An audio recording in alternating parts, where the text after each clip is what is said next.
और आगाज करेंगे बिहार की बड़ी और अहम खबरों के साथ। बता दें कि बिहार की राजनीति में एक बार फिर हलचल तेज हो गई है। कांग्रेस नेता शकील अहमद के राहुल गांधी पर दिए गए बयान ने विवाद खड़ा कर दिया है। शकील अहमद ने राहुल गांधी को डरपोक और असुरक्षित नेता बताया था। इसके बाद कांग्रेस पार्टी ने सख्त रुख अपनाया है और बिहार युवा कांग्रेस ने पटना के कारगिल चौक पर शकील अहमद का पुतला दहन किया। वहीं शकील अहमद का कहना है कि उन्हें अपनी जान का खतरा है, जिसके बाद सरकार ने उनकी सुरक्षा बढ़ा दी है। इस पूरे मामले में कांग्रेस के अंदर चल रही खींचतान को एक बार फिर सामने ला दिया है। जारी कर रहे हैं शकील अहमद। जब पार्टी सत्ता में थी तो ये लोग केंद्रीय मंत्री बनकर मलाई खा रहे थे और आज इनको हमारा शीर्ष नेतृत्व कमजोर दिख रहा है। तब कमजोर नहीं था जब आप जैसे गद्दारों को राष्ट्रीय राजनीति में इतना बड़ा कद मिला, इतना बड़ा पद मिला, केंद्रीय मंत्री तक बने, और आज आपको हमारा नेतृत्व कमजोर दिख रहा है। पार्टी का संघर्ष का समय है, तो अगर इन जैसे नेता अपने आप को बहुत बड़ा नेता समझते हैं तो उनको बता देना चाहते हैं कि कांग्रेस पार्टी, युवा कांग्रेस का एक एक कार्यकर्ता तैयार है ऐसे लोगों से निपटने के लिए जो लोग अपने आप को बहुत बड़ा नेता समझ रहे हैं। और समय आएगा तो इनके घर पर भी जा करके इनका पुतला दहन करेंगे। अगर ये नहीं माने, अनर्गल बयान इन्होंने आगे दिया तो इनके आवाज तक जाकर के हम लोग विरोध करने का काम करेंगे। घर पे हमला करने का मैंने बात कही, आप जबरदस्ती क्यों बात बोल रहे? क्यों धमकियां मिली है? मतलब अब अपने से कहेंगे कि हमको अटैक भी करवा दिया, हमको गोली भी मारने का धमकी मिला है। आप जब गलत समाज के सामने बोल रहे हैं, आप टीवी पे बैठ के आप पब्लिक को बता रहे हैं कि राहुल गांधी डरपोक है, और भी उस समय में जिस समय में भाजपा के खिलाफ एक भी आदमी कोई पार्टी बोलती नहीं है, उस समय में हमारे राहुल गांधी ने भाजपा से आंखों में आंखें डाल के बात की है। और तब आप कहते हैं उस खून को, उस देश की जो जनता, जहां जिस देश की मिट्टी में उस परिवार का खून बहा है, उसको आप डरपोक कहेंगे? महाराष्ट्र के बारामती में हुए प्लेन हादसे में महाराष्ट्र के डिप्टी सीएम अजित पवार समेत 6 लोगों का निधन हो गया है। अजित पवार के निधन के बाद पूरी राजनीतिक जगत में शोक का माहौल देखने को मिल रहा है। बिहार के उप मुख्यमंत्री विजय कुमार सिन्हा ने अजित पवार के निधन पर शोक संवेदना प्रकट की है। विजय कुमार सिन्हा ने कहा है कि यह अत्यंत दुखद और पीड़ादायक समाचार है। उन्होंने आगे कहा कि यह घटना देश और प्रदेश के लिए अपूरणीय क्षति है और एनसीपी के एक सशक्त नेता के रूप में उन्होंने जनसेवा और सार्वजनिक जीवन में अमिट योगदान दिया। बहुत ही दुखद, दुर्भाग्यपूर्ण आज महाराष्ट्र के उप मुख्यमंत्री जी का आकस्मिक निधन मर्माहत किया है। ये बड़ा ही शोकाकुल वातावरण और इनके इस घटना की पूरी जानकारी ली जा रही है। इनके परिवार को मैं हृदय से संवेदना व्यक्त कर शोकाकुल परिवार को ईश्वर शक्ति सहन करने का ताकत दे, हमारी श्रद्धांजलि है। बहुत ही दुखद, दुर्भाग्यपूर्ण आज महाराष्ट्र के उप मुख्यमंत्री जी का आकस्मिक निधन मर्माहत किया है। ये बड़ा ही शोकाकुल वातावरण और इनके इस घटना की पूरी जानकारी ली जा रही है। और सूबे के मुख्यमंत्री नीतीश कुमार इन दिनों समृद्धि यात्रा पर है। इस दौरान कल वो मधुबनी पहुंचे थे और कई शिलान्यास और उद्घाटन के कार्य किए। इस दौरान मंच पर जनता के सामने संबोधन करते हुए उनकी जुबान फिसल गई और उन्होंने मन से कह दिया कि 2025 से पहले की सरकार ने कुछ नहीं किया था, जबकि 2025 से पहले भी उनकी ही सरकार लंबे समय से रही है। लेकिन अब आरजेडी ने इस बात को पकड़ लिया है और पकड़कर नीतीश कुमार पर हमला बोल रही है। आरजेडी का कहना है कि आखिरकार नीतीश कुमार ने वो बोल ही दिया जो सच्चाई है।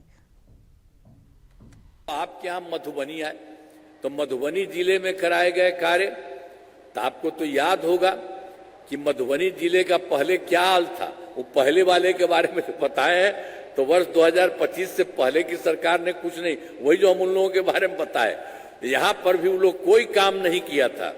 और उसके बाद कितना बढ़िया काम सरकार की तरफ से हम लोगों के द्वारा किया गया। मधुबनी जिले में विकास के सभी काम करा दिए हैं और जिसमें महत्वपूर्ण काम निम्न है। आपके इलाके में इंजीनियरिंग कॉलेज एवं पॉलिटेक्निक संस्थान की स्थापना की गई है। देखिए, सच और सच्चाई सामने आ ही जाता है। आज मुख्यमंत्री नीतीश कुमार जी ने मधुबनी में समृद्धि यात्रा के दौरान इस बात को स्वीकार किया कि 2025 के पहले सरकार ने कुछ काम नहीं किया है। ये हकीकत है। उन्होंने सच और सच्चाई को स्वीकार करके स्पष्ट रूप से ये बताने का काम किया है कि 20 सालों में एनडीए की सरकार ने बिहार के विकास के लिए कुछ नहीं किया, बिहार में शिक्षा के क्षेत्र में कुछ नहीं किया, बिहार में इंफ्रास्ट्रक्चर के डेवलपमेंट के लिए कुछ नहीं किया। और ये तो स्पष्ट रूप से प्रमाणित भी होता है जब नीति आयोग की रिपोर्ट को देखा जाए। और पूर्णिया से सांसद पप्पू यादव ने मीडिया से बातचीत में बड़ा बयान दिया है। उन्होंने हिंदू समाज से एकजुट होने की अपील करते हुए कहा कि अब समाज को तोड़ने वाली ताकतों के खिलाफ खड़े होने का समय आ गया है। उन्होंने साफ कहा कि धर्म, जाति और वर्ग के नाम पर लोगों को बांटने की कोशिश अब बर्दाश्त नहीं की जाएगी। इसके साथ ही पप्पू यादव ने कई बड़े नेताओं पर भी हमला बोला है। क्या कुछ कह रहे हैं, एक बार सुनिए। ये बाबा लोग इतना घटियापन, इतना गंध पैदा करना। एक तो बाबा तो खुल्लम खुल्ली हमको गाली दिए थे हमारे गिरिराज भाई के कारण। उसने फिर बोला कि आत्महत्या कर लेंगे, कर लेना चाहिए। और ये जो क्रांतिकारी कवि हैं कुमार विश्वास, ऐसे कवि को चुल्लू भर पानी में डूब के मर जाना चाहिए। जो समाज को, हमारे बच्चे समाज को नहीं तोड़ रहे हैं, जिनकी दुकान नहीं चल रही है वो इस तरह के आवाज को उठा करके समाज को तोड़ने में लगे। और एक बार फिर समस्तीपुर कोर्ट को बम से उड़ाने की धमकी मिली है। जी हां, बता दें, जिसके बाद सुरक्षा व्यवस्था को तुरंत कड़ा कर दिया गया है और धमकी ईमेल के जरिए मिली थी, जिसके बाद कोर्ट परिसर में अतिरिक्त पुलिस बल, डॉग स्क्वाड और बम निरोधक दस्ते की तैनाती की गई। एएसएसपी संजय पांडे के नेतृत्व में पुलिस ने हर कमरे की तलाशी ली और कोर्ट के वकीलों और कर्मचारियों को सुरक्षित बाहर निकाला। सूचना मिलने के बाद पुलिस महकमा में तुरंत सक्रिय हो गया और सभी लोगों को एक एक करके कोर्ट भवन से बाहर किया गया। पुलिस इस मामले की जांच में फिलहाल जुटी हुई है और धमकी के स्रोत का पता लगाने की कोशिश कर रही है। एहतियातन के रूप में कैंपस में हमारी 3 टीम सर्च कर रही है, जिसमें डॉग स्क्वाड भी है, डीएसएम मशीन भी है और एसएसएम भी, हमारा पुलिस टीम जो है पूरा जांच कर रही है। अभी तक जांच में कोई ऐसा संदिग्ध कोई चीज़ नहीं पाया गया है, लेकिन एहतियात के रूप में और सुरक्षा के दृष्टिकोण से जांच जरूरी है। तो जांच के तहत जो हम जांच और माननीय न्यायालय को भी प्राप्त हुई थी, उसी के आदेश में हम लोग का क्या सूचना मिली थी बम की, जो यहाँ पर सूचना मिली थी बम से उड़ाने की धमकी मिली थी, उसका उसी के आलोक में हम लोग सत्यापन कर रहे हैं और जांच कर रहे हैं। बाकी सभी नॉर्मल। जज साहब के यहाँ से घोषणा हुई कि किसी अज्ञात व्यक्ति के द्वारा या किसी माध्यम से जानकारी मिला कि जो सिविल कोर्ट को बम के द्वारा उड़ाया जाएगा, जिस कारण हम लोगों के संघ का भी और वकालत खाना में भी सब जगह गाइडलाइन दिया गया कि अभी आप लोग जो है सो कचहरी कैंपस को खाली कर दीजिए, क्योंकि संभावना खतरे का दिख रहा था। और इसमें प्रशासनिक पदाधिकारी लोग आए हैं और अपने स्तर से जांच कर रहे हैं, डॉग जो आता है उससे जांच। और बिहार में बढ़ते अपराध ने एक बार फिर कानून व्यवस्था पर सवाल खड़े कर दिए। जी हां, पूर्णिया में दिन दहाड़े हुई गोलीबारी ने पूरे शहर को दहशत में डाल दिया है। मरंगा थाना क्षेत्र के नेवालाल चौक के पास अपराधियों ने शहर के बड़े मक्का कारोबारी जवाहर यादव के बेटे सूरज बिहारी की गोली मारकर हत्या कर दी। बताया जा रहा है कि बदमाशों ने सूरज बिहारी पर अंधाधुंध फायरिंग की। उन्हें बचाने आए निजी गार्ड और फुफेरे भाई पर भी गोलियां चलाई गई। हालांकि दोनों किसी तरह जान बचाकर भाग निकले। परिजनों ने ब्रजेश सिंह और नंदू सिंह पर हत्या का आरोप लगाया है, जो कथित तौर पर स्मैक तस्करी से जुड़े बताए जा रहे हैं। और घटना के बाद पुलिस मौके पर पहुंची और आरोपियों की गिरफ्तारी के लिए छापेमारी तेज कर दी गई है।